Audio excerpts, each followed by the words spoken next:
மறக்காம சர்ப்ரைஸ் பண்ணுங்க. தேங்க்யூ. சிஏஏயில் என்ன தப்பு இருக்கிறது? தமிழக பாஜக தலைவர் அண்ணாமலை விளக்கம். இந்த 3 நாட்டிலிருந்து வந்திருப்பவங்க. அப்ப எங்களுடைய முதல் கேள்வி, தமிழகத்தில் இருக்கக்கூடிய அரசியல் கட்சி 19 ஒரு அறிக்கையை விடாம இந்த குடியுரிமை திருத்த சட்டத்தில் என்ன தப்ப நீங்க கண்டுபிடிச்சு, எந்த பாயிண்ட்ல எந்த செக்ஷன்ல 39 பக்கம் நேற்று வெளியிட்டு இருக்கின்றோம். இதற்கு இந்தியாவுடைய குடியுரிமை அந்தஸ்து திட்டம் பலமுறை மாற்றி இருக்கின்றோம். காங்கிரஸ் ஆட்சியில மாற்றி இருக்கு. 2005 பாகிஸ்தான் பங்களாதேஷில் இருக்கக்கூடிய இந்தியர்கள் ஓசிஐ கார்டு இல்லைன்னு ஒரு சட்டம் கொண்டு வந்திருக்காங்க. இன்னைக்கு எங்களுடைய கேள்வி, யாருக்கு எதிரானது என்பதை எதிர்க்கட்சி நண்பர்கள் சொல்லணும். குறிப்பாக தமிழகத்தில் இருக்கக்கூடிய கட்சிகள், ஐயோ நாங்க இதுக்கு எதிரினா, யாருக்கு நீங்க எதிரி?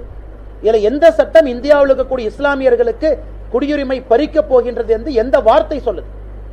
நேற்று நாம கொடுத்திருக்கக்கூடிய 35 பக்கத்துல எந்த பாயிண்ட் சொல்லுதுங்க? இந்தியாவில் இருக்கக்கூடிய இஸ்லாமிய சகோதரனோ சகோதரியோ அவருடைய குடியுரிமையை நாம் எடுப்போம் என்று எங்கே சொல்லி இருக்கின்றோம்? குடியுரிமை கொடுப்பதற்கான சட்டம் தான் குடியுரிமை திருத்த சட்டமோ தவிர குடியுரிமையை எடுப்பதற்கான சட்டம் இல்லை. அதனால் நம்முடைய பத்திரிகை நண்பர்கள் மூலமாக நம்முடைய சகோதர சகோதரிகள் அனைவரும் புரிந்து கொள்ள வேண்டும். 11 ஆண்டுகள் காத்திருக்க வேண்டியவர்கள் இப்பொழுது 5 ஆண்டுகள் காத்திருக்க போகின்றார்கள். இன்னைக்கு 2வது கேள்வி, தமிழகத்தில் இருக்கக்கூடிய இலங்கையிலிருந்து வந்திருக்கக்கூடிய அகதிகள், ஸ்ரீலங்கன் ரெஃப்யூஜி, அவர்களுக்கு நம்முடைய நிலைப்பாடு என்ன?